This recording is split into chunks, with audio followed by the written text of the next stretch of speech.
नमस्कार, मैं हूं आपके साथ नम्रता शर्मा। आपने कहावत सुनी होगी, आसमान से गिरे खजूर पे अटके। ये कहावत है तो सदियों पुरानी, लेकिन गाहे बगाहे हम और आपके जीवन में इसका इस्तेमाल कहीं ना कहीं होता हुआ दिख ही जाता है। अब आपको याद होगा, हाल ही में हमने आपको एक खबर बताई थी जिसमें हमने आपको बताया था कि अमिताभ बच्चन की रिक्वेस्ट पर शिवराज सरकार ने एक बड़ा फैसला लिया है और 2 पुलिस कांस्टेबल्स को मिला दिया है। दरअसल पूरा मामला ये था कि एक कांस्टेबल थे जो कि केबीसी खेलने के लिए आए और उन्होंने बहुत जबरदस्त तरीके से खेला, 25 लाख रुपए उन्होंने जीते। फिर ये भी सब जानते हैं कि अमिताभ बच्चन लोगों की निजी जिंदगी के बारे में भी जानते हैं, उनकी परेशानियों को सुनते हैं और एक कनेक्शन बनाते हैं। उसी दौरान शख्स ने बताया कि वो तो मंदसौर में पोस्टेड हैं और जो उनकी पत्नी है वो मध्य प्रदेश के ग्वालियर में पोस्टेड है, जिस वजह से मिल नहीं पाते हैं और बहुत सारी दिक्कतों का सामना करना पड़ता है।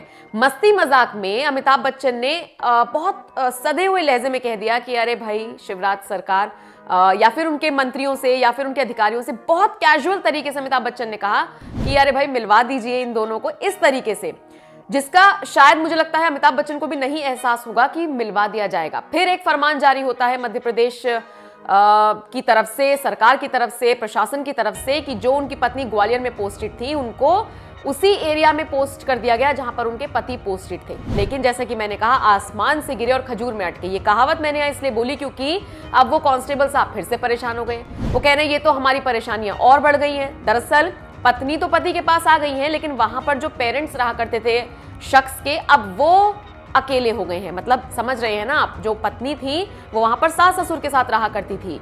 शिवराज सरकार ने पति पत्नी को तो मिला दिया, लेकिन अब माँ बाप दूर रह गए हैं। तो शख्स ने दुख जताया। हालांकि अब लोग मिलीजुली प्रतिक्रिया सोशल मीडिया पर दे रहे हैं, कह रहे हैं पहले आप डिसाइड कर लीजिए आपको करना क्या है। केबीसी में पहले आपने इमोशनल स्टोरी सुनाई, उसके बाद आपकी मदद हो गई, तो अब आप एक और इमोशनल स्टोरी लेकर आ गए हैं। तो कुछ लोग उन्हें ट्रोल कर रहे हैं, जबकि कुछ लोग कह रहे हैं कि माँ बाप को भी बुला लीजिए।